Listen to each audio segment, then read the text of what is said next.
Alors, vous devez savoir premièrement que, avant tout, les loups sont attirés par l'odeur du sang. Ça, vous devez avoir ça en tête. La première chose, la toute première chose, c'est que les loups sont attirés par l'odeur du sang. Les prédateurs savent que vous saignez. Ils sont attirés par ça. Donc, souvent, j'entends des gens qui me disent oui, mais je ne comprends pas, j'attire toujours des mauvaises personnes, etc.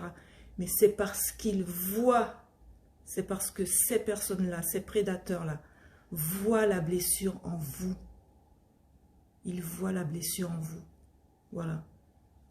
Donc, ayez ça en tête. Gardez toujours ça en tête. Les loups sont attirés par l'odeur du sang. Si vous avez une bonne estime de vous-même, si vous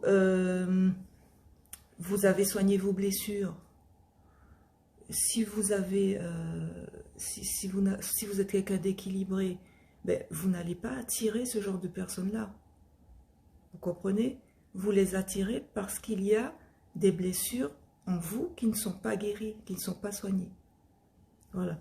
Alors, et oui, et ça se voit, hein, et ça se voit énergétiquement parlant, c'est-à-dire que lorsqu'on a subi des graves blessures d'enfance, eh bien, il y a une sorte de faille.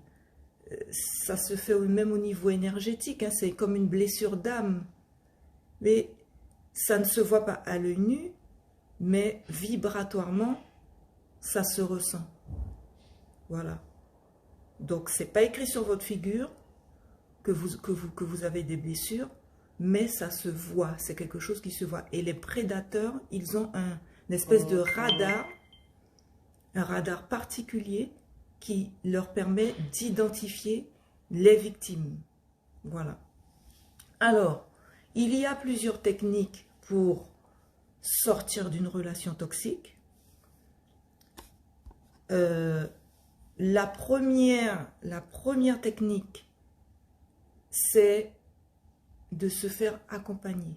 Il faut se faire accompagner. Vous ne pouvez pas sortir d'une relation toxique comme ça, parce que le plus souvent, ce sont des relations d'emprise. D'accord? Donc l'autre a un ascendant sur vous. Il a une emprise sur vous. Voilà. D'accord? Donc faites-vous accompagner. Ça, c'est très important. Faites appel à un coach. Faites appel à moi. Faites appel à un psychologue, un professionnel, mais ne restez pas comme ça dans une relation toxique qui va au final vous détruire. D'accord? Voilà. Ensuite, la deuxième étape pour sortir d'une relation toxique, c'est de suivre un protocole en 3 étapes. D'accord? C'est on va d'abord identifier le profil donc, de la personne toxique, on va identifier le problème. Okay? Ensuite, la deuxième étape, c'est d'éjecter le problème. D'accord? On va tout faire pour se débarrasser de la personne toxique. Et la troisième étape, c'est de guérir du problème. D'accord? Voilà. Est-ce que vous me suivez jusque-là? Est-ce qu'on m'entend bien? Dites-moi. Faites péter les cœurs, là. Faites péter les cœurs.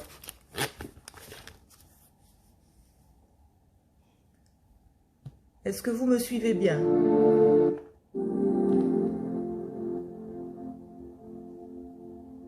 On me suit toujours?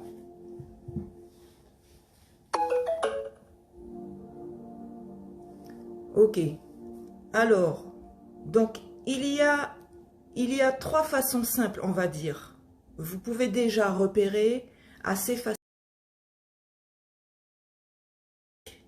Donc, la première façon, c'est, vous allez voir que la personne toxique, elle va toujours essayer de donner l'illusion qu'elle a confiance en elle. D'accord? Mais c'est faux. Parce que quand vous allez les fréquenter, vous allez apprendre à les connaître, vous allez voir qu'en fait, ce sont des personnes qui ont des insécurités, des personnes qui sont complexées et qui se donnent des apparences. Mais au fond, ils sont vides. Voilà, ça c'est le premier critère. Ensuite, la deuxième chose qui va vous permettre de savoir si vous avez affaire à quelqu'un de toxique, c'est que au contact de la personne, vous allez vous sentir mal, vous allez ressentir une espèce de gêne. Vous allez vous dire, ben, tiens, il y a quelque chose qui cloche. Il y a quelque chose qui cloche dans chez cette personne-là. Et vous devrez écouter les signes. Vous devrez, parce qu'il y a toujours des signes au début. Toujours, toujours, toujours. Voilà, donc il faut écouter votre intuition parce que elle est très puissante et elle est là pour vous protéger. C'est votre radar, c'est votre sixième sens. D'accord? Donc écoutez les signes. Il y a toujours des signes en début de relation. Il faut les écouter. Et la troisième façon de les reconnaître, c'est que il faudra observer comment il se comporte avec les autres. Comment est-ce qu'il agit avec les autres. Le plus souvent, il va critiquer. Il dit du mal des autres. Donc ça, c'est un truc, c'est imparable. Vous allez le voir tout de suite. Il critique, il dit du mal, il juge les autres. Voilà. Donc ça déjà, rien qu'avec ça, vous savez que vous n'êtes pas avec quelqu'un de sain. D'accord? Donc, tout à l'heure, je vais vous... donc là, on est dans la phase 1, l'identification du problème. Donc, je vais vous lister tout à l'heure 10 critères pour pouvoir identifier une personnalité toxique. D'accord? Mais là, on va s'intéresser principalement aux pervers narcissiques. D'accord? Mais sachez qu'il y a plusieurs profils de personnalités toxiques. Hein. Il y a les narcissiques, il y a les manipulateurs, les séducteurs, il y a les paranoïaques, les jaloux, les psychopathes, etc. Mais aujourd'hui, on ne peut pas tout voir, le temps est court, et donc on va s'intéresser à la personnalité du pervers narcissique. Mais je vous invite, si vous sentez, si vous savez, ou vous avez l'impression que vous êtes dans une relation toxique, je vous invite à lire le livre d'Isabelle Nazaraga qui parle des manipulateurs. Les manipulateurs sont parmi nous et elle détaille bien, elle a établi une liste de 30 critères bien précis pour vous aider à identifier la personne manipulatrice. D'accord? C'est vraiment très bien fait, donc je vous invite à aller lire ce livre, Isabelle Nazaraga. Vous pouvez même trouver sur Internet. D'accord?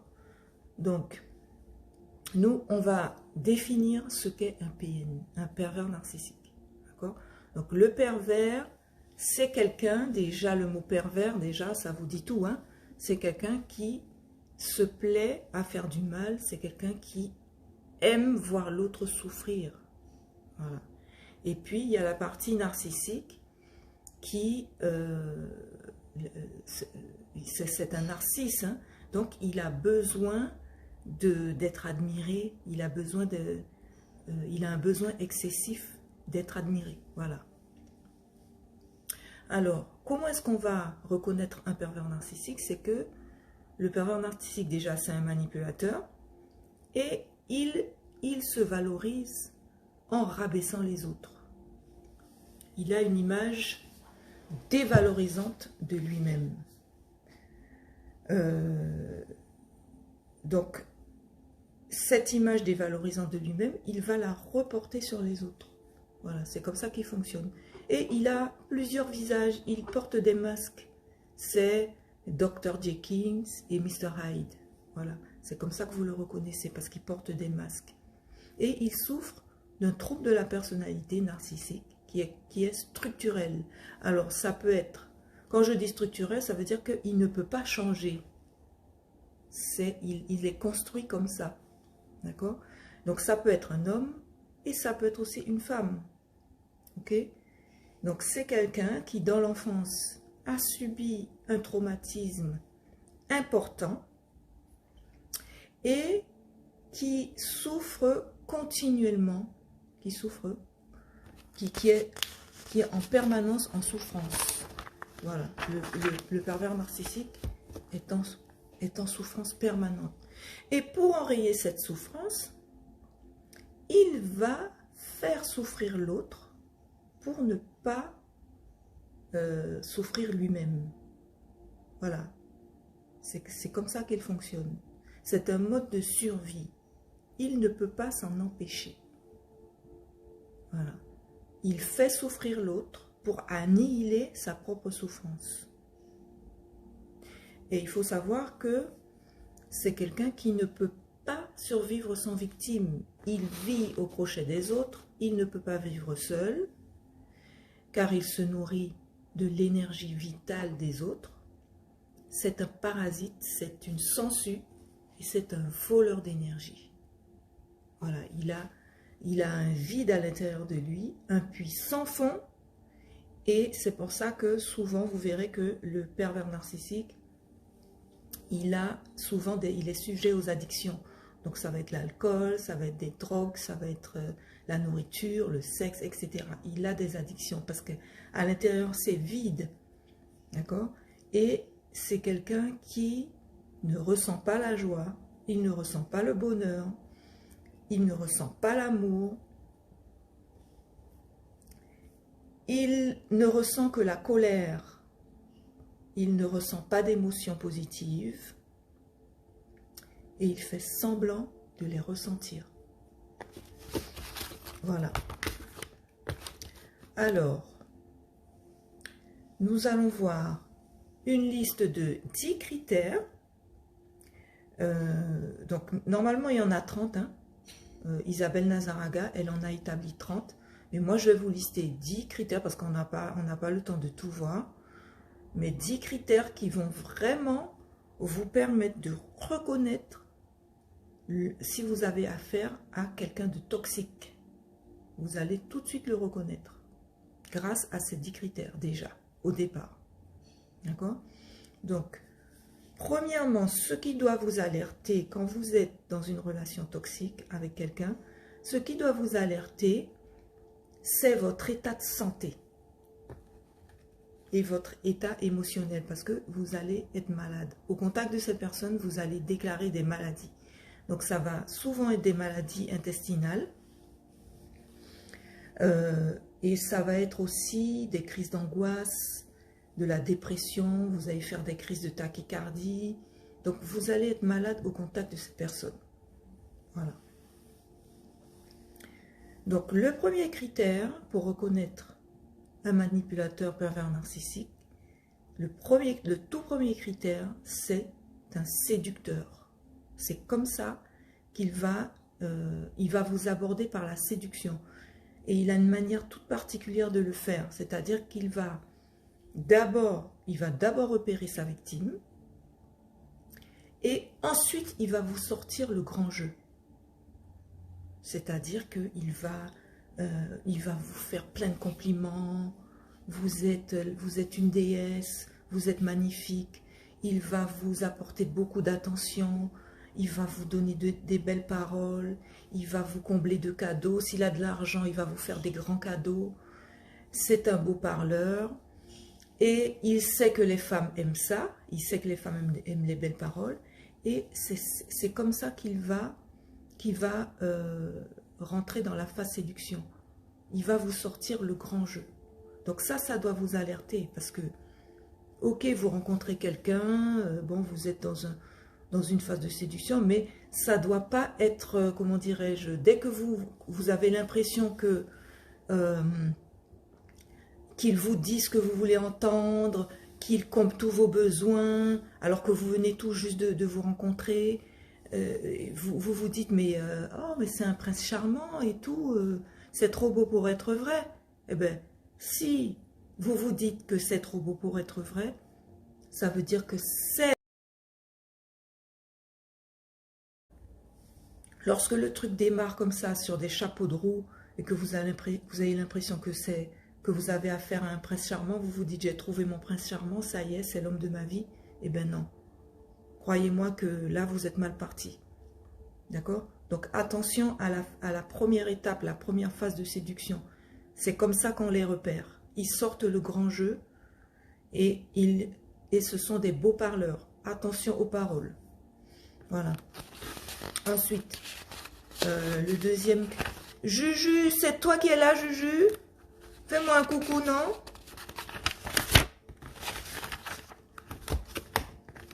Tu m'entends bien, Juju?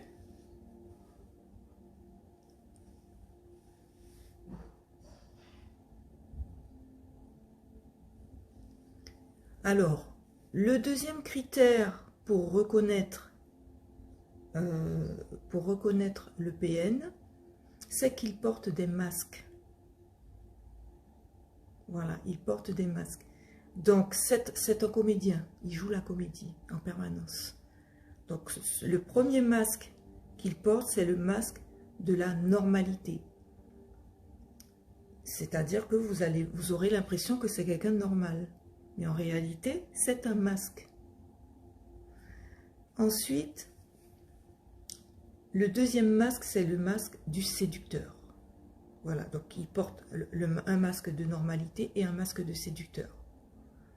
Et une fois que la victime est ferrée, eh bien, le masque tombe. Et il laisse apparaître son vrai visage. Et son vrai visage, c'est celui d'un monstre. Parce que c'est un monstre. Oui, oui, c'est un monstre. D'accord? Alors, quand je dis ferrer, parce que lui, son objectif, c'est de mettre la victime sous emprise, de la ferrer. Donc, le ferrage, c'est quoi? Ça sera par exemple un mariage. Vous allez voir qu'il va vous parler très vite de mariage. Ça peut être aussi faire un enfant.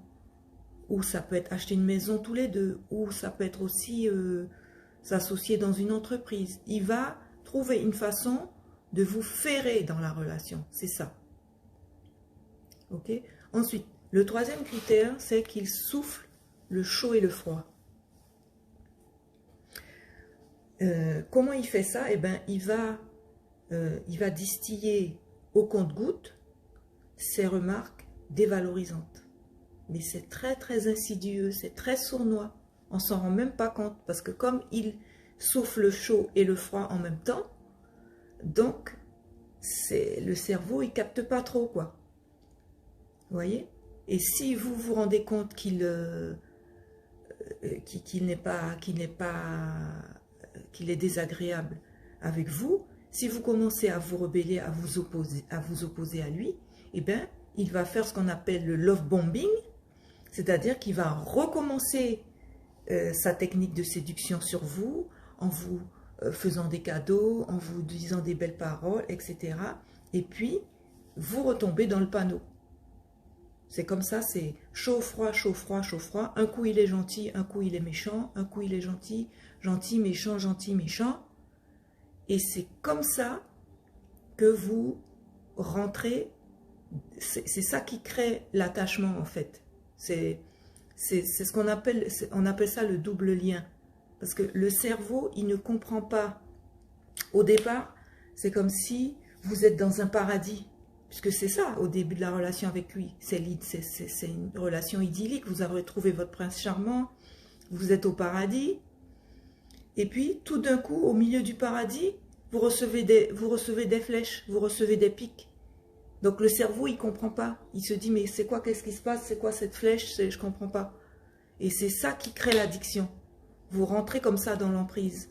Grâce à cette technique du double lien qu'on appelle le chaud-froid. Et les pervers narcissiques, ils sont très habiles dans cette technique. D'accord? Donc ça, vous pouvez les reconnaître comme ça. Ensuite, le quatrième critère, c'est il va isoler sa victime. Voilà, donc quand il va sentir qu'il a de l'emprise sur vous, il va diviser pour mieux régner.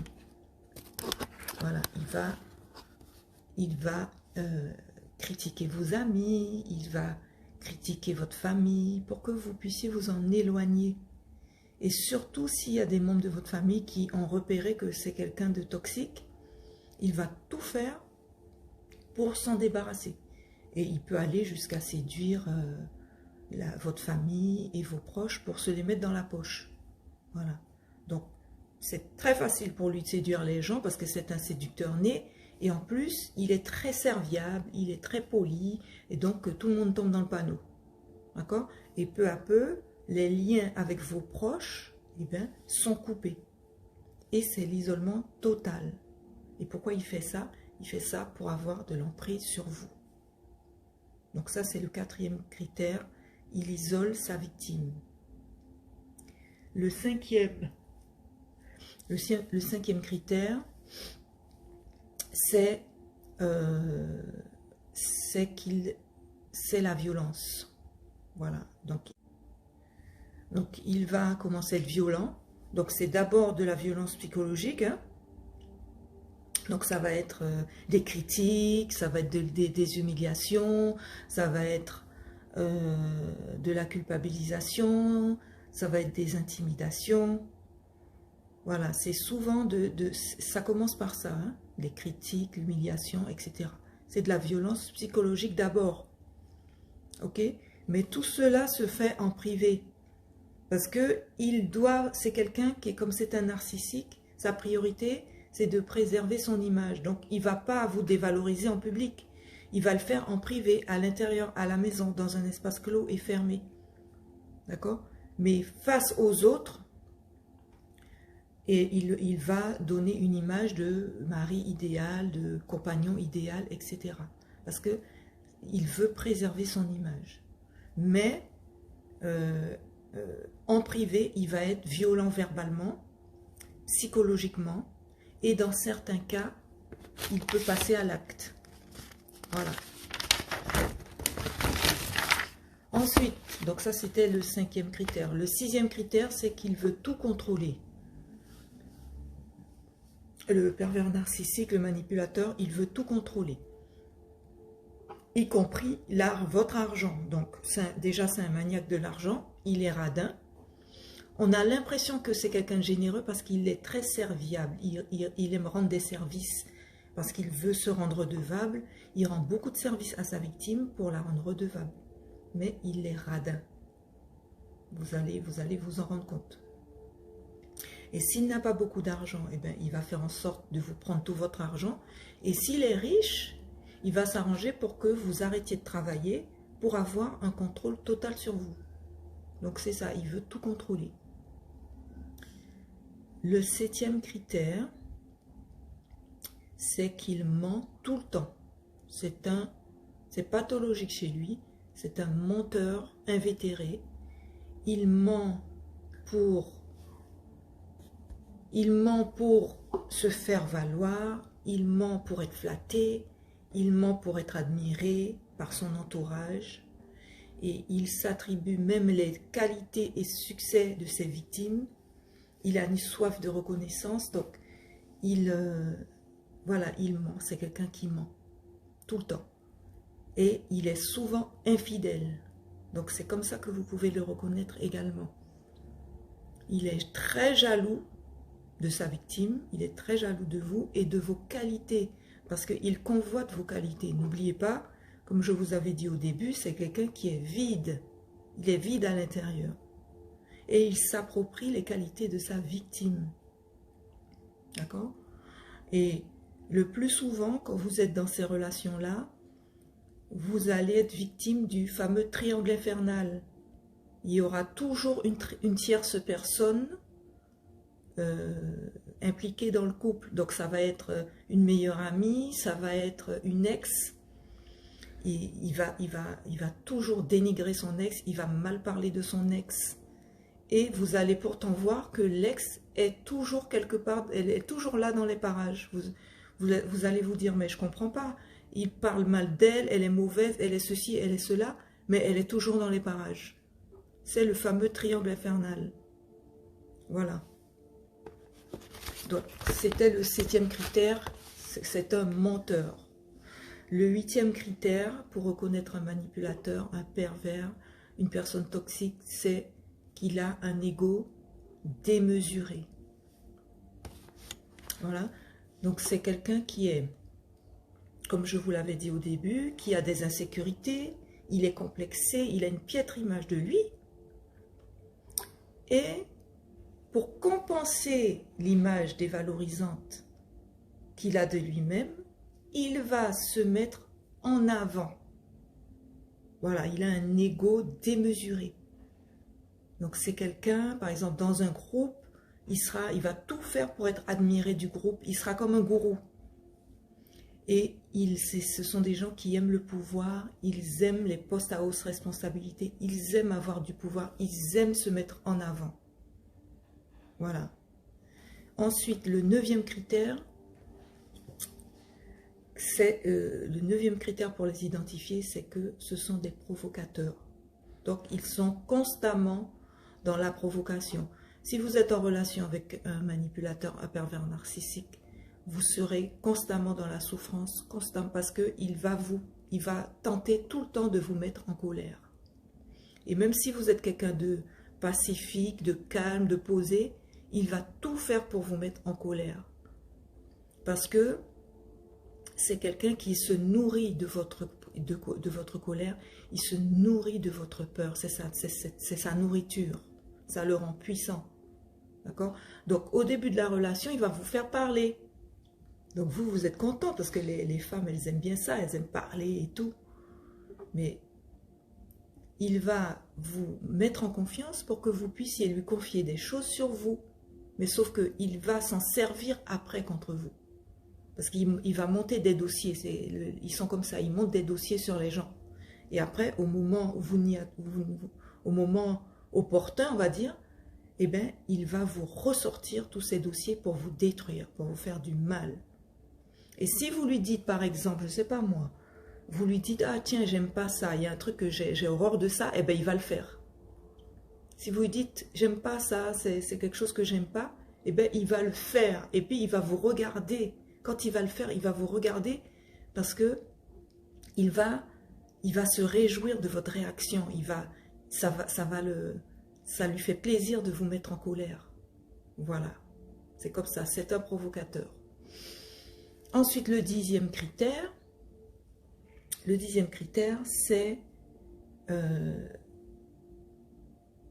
attendez que je regarde l'heure parce qu'il faut que je suive quand même, voilà.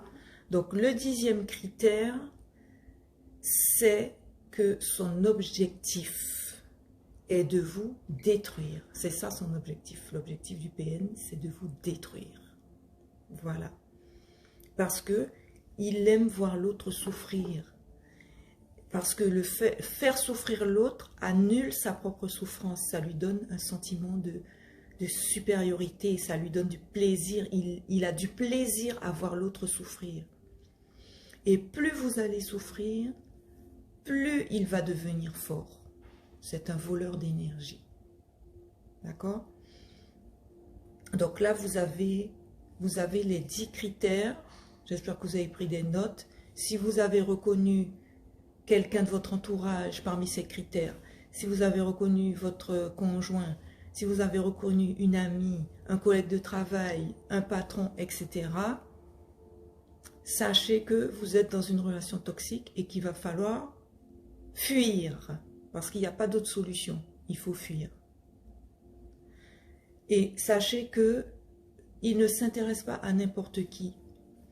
Ils ont des critères bien précis en matière de victimes. Donc, si vous êtes en relation avec eux, c'est que vous avez été choisi. Vous n'êtes pas là par hasard. Ils ne choisissent pas n'importe qui. Et c'est quoi le profil de la victime? Le profil de la victime, c'est une personne riche, c'est une personne sensible, c'est une personne généreuse, qui a de grandes qualités intérieures. Elle est hyper empathique, hypersensible. C'est souvent des gens qui ont des talents exceptionnels. Et dans la plupart des cas, ce sont des surefficients, des hauts potentiels. Donc c'est ça, le profil de la victime, c'est ça. Alors si vous pensez que, si vous êtes en relation avec une personne toxique et que vous pensez que vous êtes nul, que vous ne valez rien, c'est faux. Parce que vous avez été choisi justement parce que vous êtes riche intérieurement, parce que vous êtes exceptionnel. Et ça, vous devez vraiment le prendre en compte. D'accord? Et la victime, les victimes, ce sont des personnes qui, justement, de par leur particularité, si elles sont hypersensibles ou surefficientes, eh ben, elles sont déjà à la base ostracisées et donc elles vont se remettre en question. Ce sont des personnes qui doutent beaucoup, qui veulent comprendre l'autre, qui sont compréhensives, patientes. Et elles ont le fameux syndrome du sauveur. Voilà, elles vont voir que l'autre a des problèmes et elles vont vouloir l'aider. Et c'est comme ça qu'elles rentrent dans le fameux triangle dramatique de Karpman, bourreau, sauveur, victime. Parce que la victime, le profil de la victime, c'est un profil particulier. Voilà. Donc là, on a vu les différents critères, on a défini les différents critères pour identifier la personne toxique. D'accord? Donc vous avez à peu près une vue d'ensemble. Et donc là, ça c'était la première étape du protocole, identifier le problème. La deuxième étape, ça sera d'éjecter le problème. D'accord? Donc il faudra tout faire pour se débarrasser de la personne toxique. Parce que vous n'avez pas le choix. Vous ne pouvez pas rester dans une relation où vous souffrez. Ce n'est pas possible. D'accord? Mais cette phase-là est difficile parce que, comme je vous l'ai expliqué, les relations toxiques sont souvent des relations d'emprise. Et quand on est sous emprise, eh bien, c'est très difficile de s'en sortir. Et c'est pour ça qu'il faut se faire accompagner. Alors, la première chose, c'est déjà d'admettre que on ne peut rien changer à la situation. Il ne faut pas chercher à comprendre, ni à excuser, ni à lui trouver des excuses. Il ne faut pas chercher à changer le PN parce que le PN, il est malade. C'est pathologique, il est malade. Et vous ne pourrez pas, même si vous faites tout ce que vous voulez, vous ne pourrez pas le changer.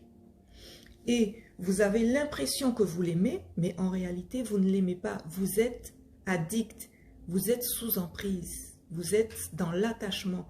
Il y a une différence entre aimer quelqu'un et être attaché.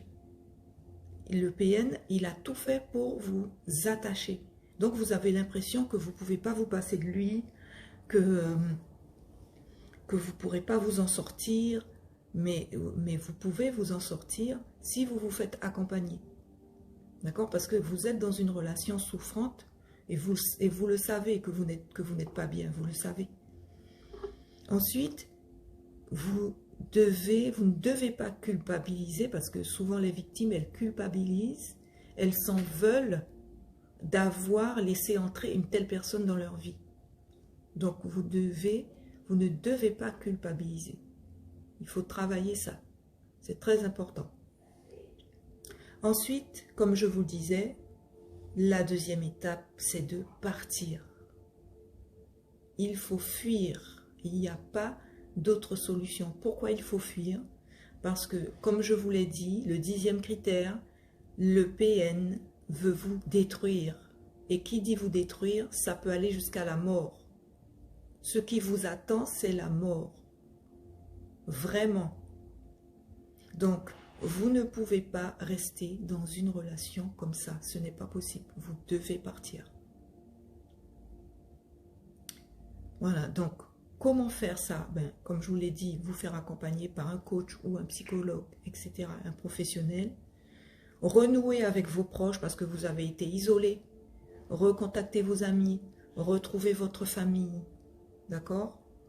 Si vous ne savez pas où aller, que vous avez de la famille bienveillante, allez chez votre famille, trouvez refuge chez votre famille.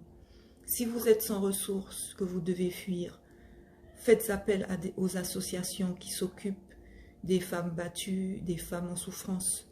D'accord?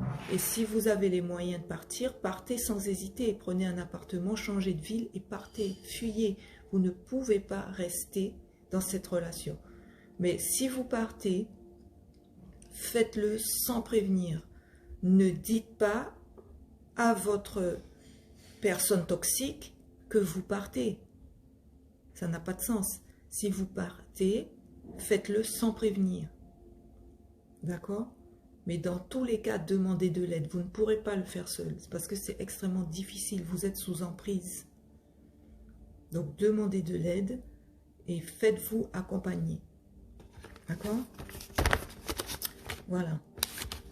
Ensuite, la troisième et dernière étape pour sortir d'une relation toxique, c'est de guérir du problème. D'accord? Donc, on récapitule. La première étape, c'est d'identifier le problème. La deuxième étape, c'est d'éjecter le problème. Et la troisième étape, c'est de guérir du problème. Donc, on va, notre priorité, une fois qu'on est parti, une fois qu'on a éjecté le problème, eh bien, il va falloir qu'on essaie de guérir. Parce que c'est une relation qui nous a affaiblis. Parce que dans cette relation, on a subi énormément de choses. Beaucoup de souffrances, beaucoup d'humiliation, beaucoup de critiques, de dévalorisation. Et il va falloir qu'on se reconstruise, parce que les victimes de PN, elles sont complètement désorientées, parce qu'on leur a fait un lavage de cerveau, elles ne savent plus qui elles sont, elles ne savent plus comment elles s'appellent, elles ne savent plus où aller, elles sont complètement perdues.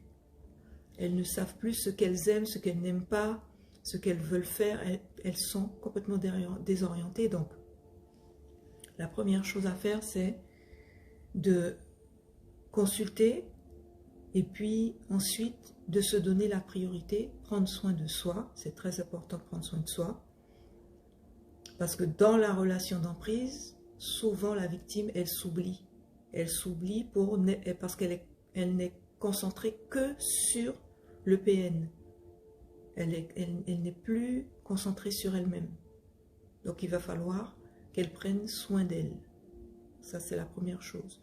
La deuxième chose, c'est qu'il va falloir qu'elle guérisse son enfant intérieur. Comment faire ça?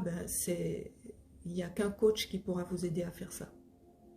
Guérir son enfant intérieur. D'accord? Parce que c'est l'enfant intérieur qui est blessé et ça passe par la guérison intérieure. D'accord? Et puis, il va falloir également travailler son estime de soi.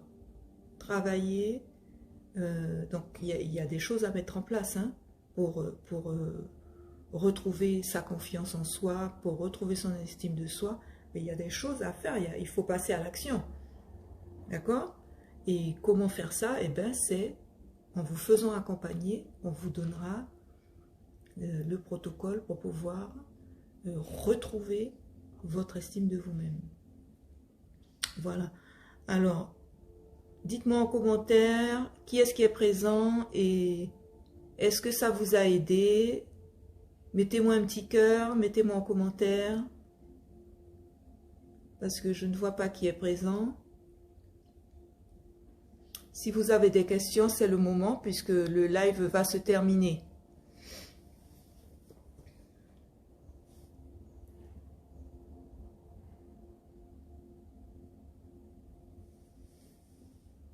Juju, tu es toujours là, Juju? Tisha, ça va? Est-ce que ça t'a aidé?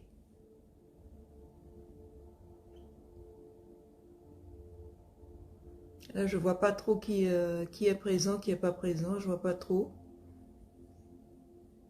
Voilà, donc vous avez eu un petit peu une vision, on va dire, globale de la situation.